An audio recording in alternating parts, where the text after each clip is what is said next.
кубаста нотамен жазу үшін кубасты ашамыз. Бұнда 12-ші версия, қарапайым түрі.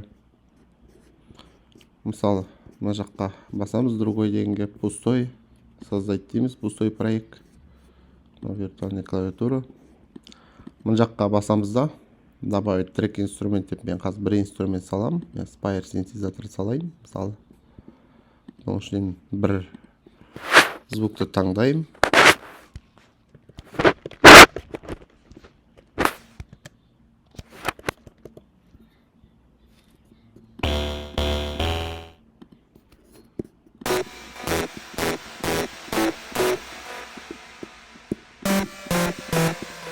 Мысалы, осыны ала салдым.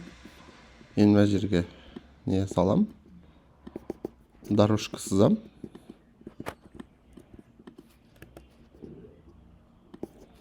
Ұзындығы 4 такт.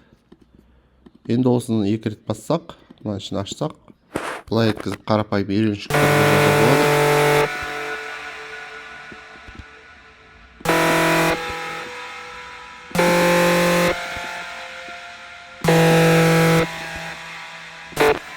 Осылай етіп жазуға болады. Мысалы. Немесе мына жаққа басып, медиаға басамыз, партитуры, открыть редактор партитуры дейміз де, мына ішіне алып, осылай нотамен жазуға да болады. Мінекей былай еткізіп, 8-дік, 16-лық нотаны аламын мысалы. Осылай еткізіп. И мынаны жапсақ, мінекей жазғанымыз не болып түседі.